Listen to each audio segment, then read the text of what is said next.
Let's begin. Big game. Biggest game of the week. It's going to be on CBS, 3:30 p.m. Eastern time from out at Autzen Stadium in Eugene. You can see it on America's Most Watched Network, the network of stars, CBS. You can stream it on Paramount Plus, a mountain of entertainment. USC at Oregon. Fun game. I mean, just on its face, fun game. I would be excited about this regardless of their rankings, but we do have real stakes here. Danny, when we're starting to peel this apart, where do you want to start? Because I think that we've got a couple layers to this in terms of lot of injury issues to address that are going to be very important in this one.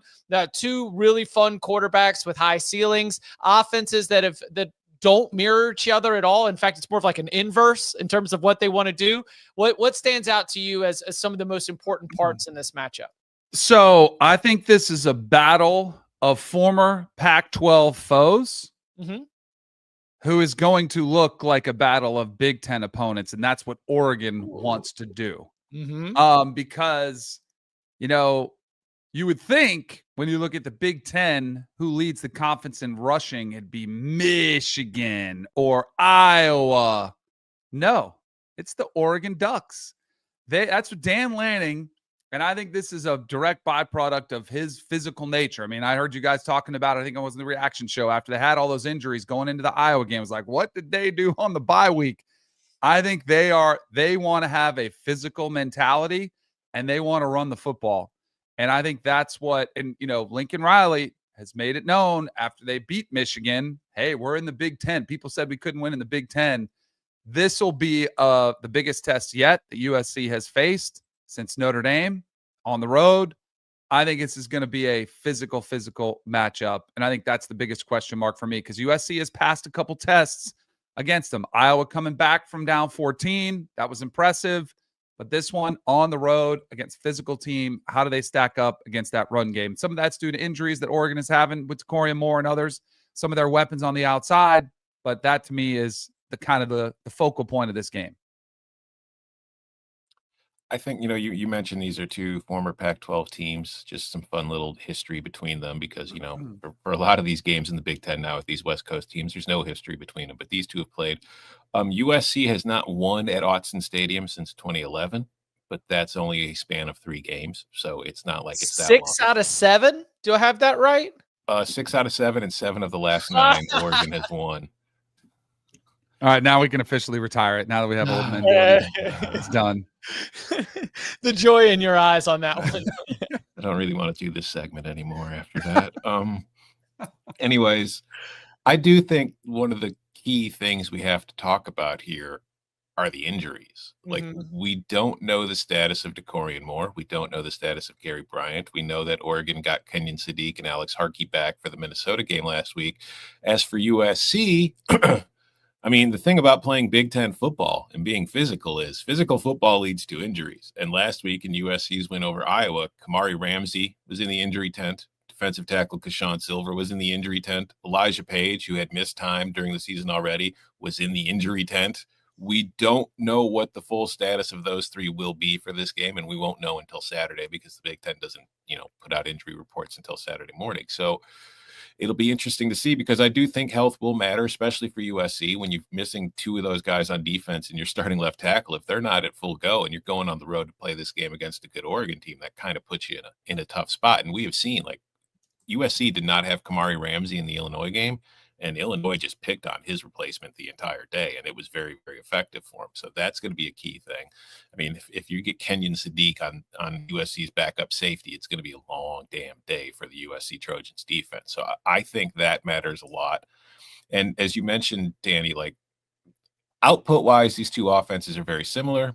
It's just USC does it more in the passing game. Oregon does it more on the ground. And I am worried because if I'm USC, there's been a common theme for my team all season. It's not we're a Big Ten tough football team. It's just we're a lot better at home than we are on the road. They beat Purdue by 16, but if you've seen how Purdue has fared against everybody else, beating them by 16 is not that impressive. They lost to Illinois. They lost to Notre Dame. they beat Nebraska, but that was after Dylan Raiola broke his leg and missed pretty much the entire second half of that game. And they were losing before that injury happened. They were able to come back afterwards. So they have not looked good on the road at all. I mentioned they have not been very good at Autzen Stadium in recent years. And if you look at Jaden Maiava's home road splits, like he has not been fantastic the last few weeks, period. But if you look at him on the home and road, like he has been so much better at home. Like his completion rate drops from 74.5% at home to 57.4 on the road. His yards per attempt goes from 10.7 to 8.2. His touchdown rate goes like it shrinks like 3 times what it is at home. And his interception rate more than doubles. Like it is not good.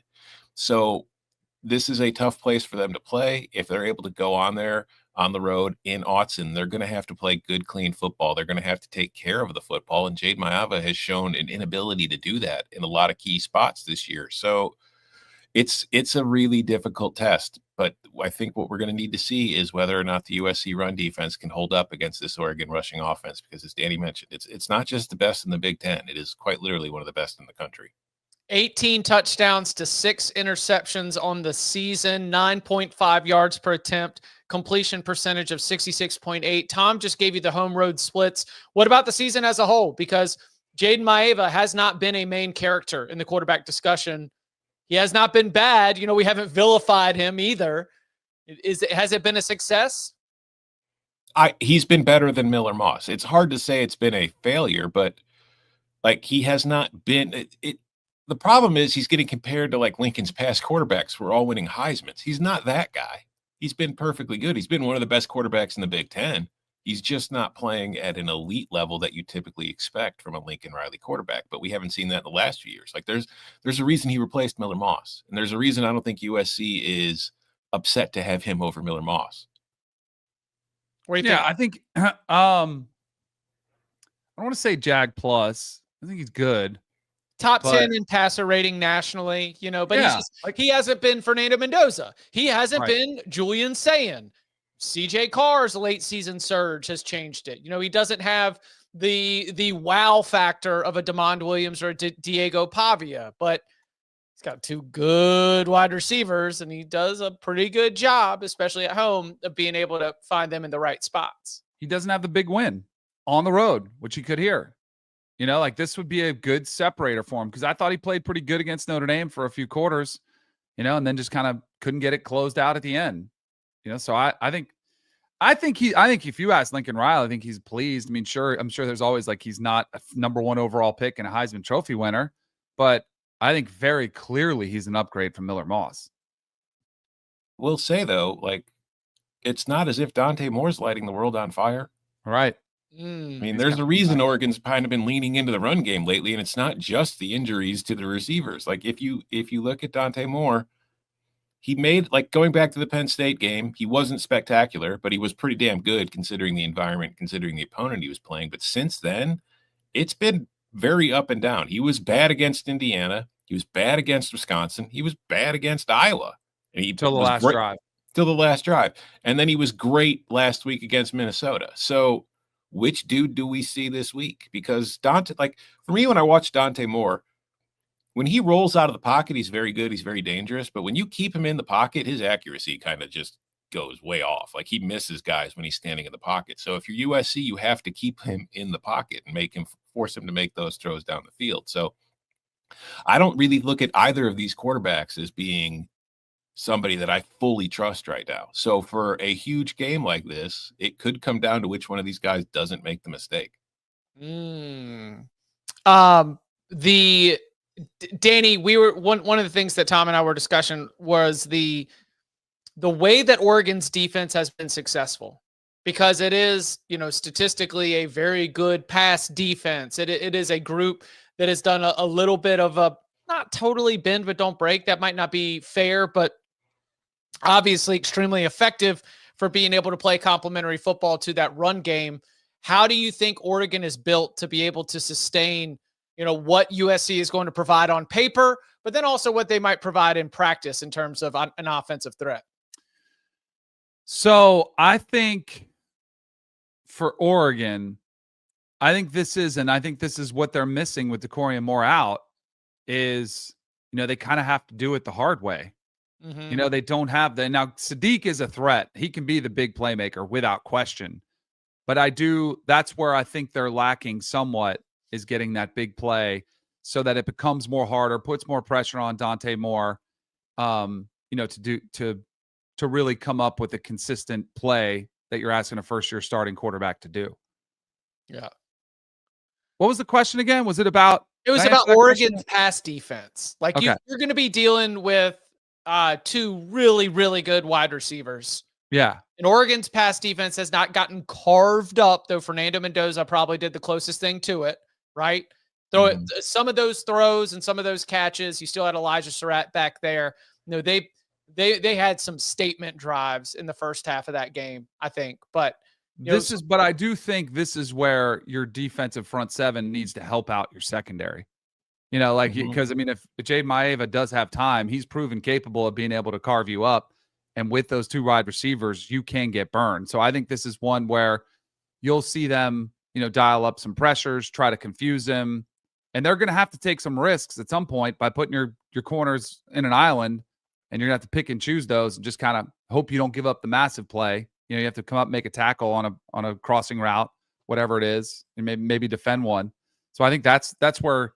So I don't think anybody stacks up great against these wide receivers. You know what this is for Oregon's defense on Saturday, Chip? What is it? It's a gut check Saturday. Because here's the thing, like the key differentiator between these teams, I mentioned they're very similar outputs on offense. They're two of the most explosive offenses in the country.